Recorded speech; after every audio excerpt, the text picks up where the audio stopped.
Day 3, and today I'm doing something that business owners never do publicly. I'm going to show you the real numbers behind athlete performance therapy. Revenue, expenses, profit margins, client retention, team structure, everything. Because if we're going to build an empire, we need to know exactly where we're starting from. And I'll be honest, I'm a little nervous about this level of transparency, but I promise you the real journey. And this is what real looks like, right? No glamour, no glitz. Like I said, no highlight reels. We want to see the real stuff. So welcome back to the journey. If you're joining us, I'm Johnny Montero. I'm documenting my path from running a single service business to building multiple revenue streams, including real estate investments. Day 1, I laid out the vision. Today, we're going to get back into the nitty gritty. This is athlete performance therapy. I started this business because I'm passionate about athletes and active people optimizing their performance, helping them recover from injury, But as I mentioned in day 1, I built myself a really good job, not necessarily a scalable business, okay? So today I'm gonna show you exactly what I mean by that. We're going to look at the numbers, the system, the team structure, and identify the specific areas where I need to make changes if I wanna scale this business and free up my time for other business ventures. First, let's start with the numbers because numbers don't lie, right? I'm gonna share our revenue, our expenses, our profit margins for the last 12 months. And before I do this, let me say this feels extremely vulnerable. I've never done anything like this. Most people don't share their business financials publicly, but transparency builds trust, and I want you to trust this process. So, over the last 12 months, athlete performance therapy has generated approximately $330,000 in revenue. That breaks down to about $27,500 per month on average. Although there is seasonality, right? We're busier during some times of the year, and other times of the year we're slower, right? And so our expenses right now, they run about $18,000 a month. That includes our rent for our gym space, our equipment, insurance, subscriptions, EMR, continuing education, marketing, my salary, my director of patient care salary, and the salary of my 2 full-time assistants, right? So we're looking at roughly $18,000 a month or $216,000 in annual expenses. And that leaves about $114,000 for gross profit, which isn't bad, right? But that's before taxes. That's before personal expenses, accounting for the fact that I'm taking a salary, as I just mentioned a few seconds ago.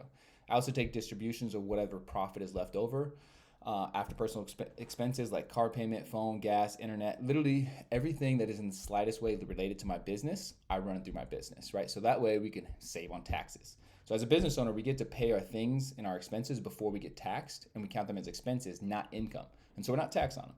Very different than if you were to pay for all your expenses with your personal income, right? Because then you have to pay your income, social security, FICA, all that stuff, right? But here's the thing, I'm paying myself about $90,000 a year, right? Strictly speaking, salary, by the way, which is good money, but it's a lot, and it's a lot more than many people make. But if you break it down by the hours, I work a lot, and I work a lot of hours, right? Which is good, it's good money, but it's not building empire money. And ultimately, it all depends on me being there. Let me show you what I mean about this being dependent on me, right? So right now, I personally see 100% of our patients. I do the initial assessments, I design the treatment plans, I perform most of the hands-on therapy, and then my assistant helps with scheduling, basic exercise, and some administrative tasks, right? But the core delivery all comes from me. That means that if I'm not there, we're not making money. If I get sick, revenue flatlines. If I want to take a vacation, I either have to close the business or find coverage, which is crazy and it's complicated and expensive, right?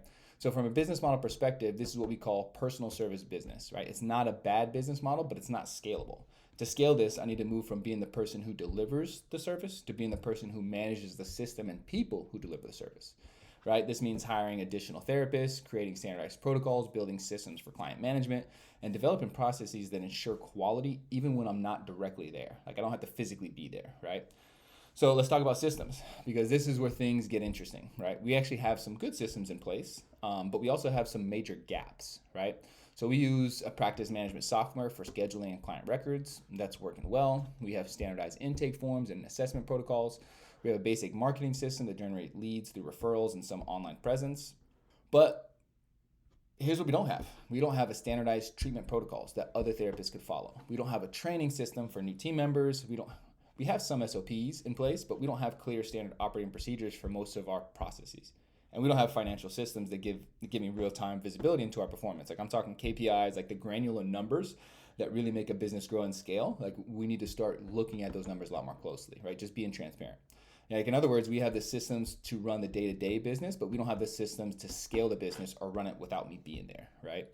So right now our team is me and Janae handling all the patient care and in-person physical services, in-person visits, right? My 2 full-time assistants, Paolo and AM, who handle scheduling, basic client communication, administrative tasks, and help with social media and marketing, and that kind of stuff as well. But here's the opportunity. This space that I'm in can handle more therapists. Like we have room for at least 2 more treatment tables, right? And 2 more treating therapists. Like the question is how do I hire and train those therapists who can deliver the same quality that our clients expect, right? This is one of the biggest challenges in service-based businesses is maintaining quality while scaling, right? Because it's one of the biggest opportunities. If I can figure out how to systematize our approach and train other therapists to deliver excellent results, like we could potentially triple our revenue, like without tripling my hours, which is great, right? And that's exactly what I'm going to figure out over these next few months, right? You're going to see me develop those training protocols, hire additional team members, and build the systems that will allow the business to grow beyond my personal capacity. So what are the biggest challenges that I need to solve? First, I need to document our processes so they can be taught to others, right? Second, I need to hire and train at least 1 additional therapist. Third, I need to develop systems for quality control and client satisfaction that don't require my direct oversight, right? And then fourth, I need to improve our marketing lead generation so we have enough clients to support additional team members.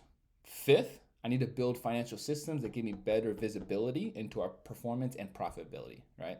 So over the next few weeks, you're gonna see me tackle each of these challenges. I'm gonna document our processes, create training materials, start the hiring process, and build the systems that will transform this into a job, that will transform this job into a real business, right? But with all that said, I wanna hear from you. If you're a business owner, what's the biggest challenge you're facing in scaling your business, right? If you're thinking about starting a business, what scares you about the process, right? Drop a comment below and let's just start a conversation, right? Let's be open and transparent, right?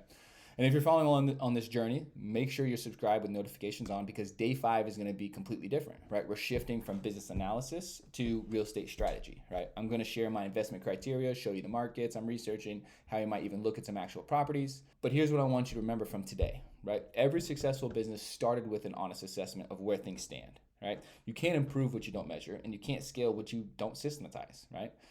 Today was about measurement, okay? The next few months are going to be about systemization, right? Is actually scaling. So I'll see you on day 5 where we dive into real estate. Until then, keep pushing forward.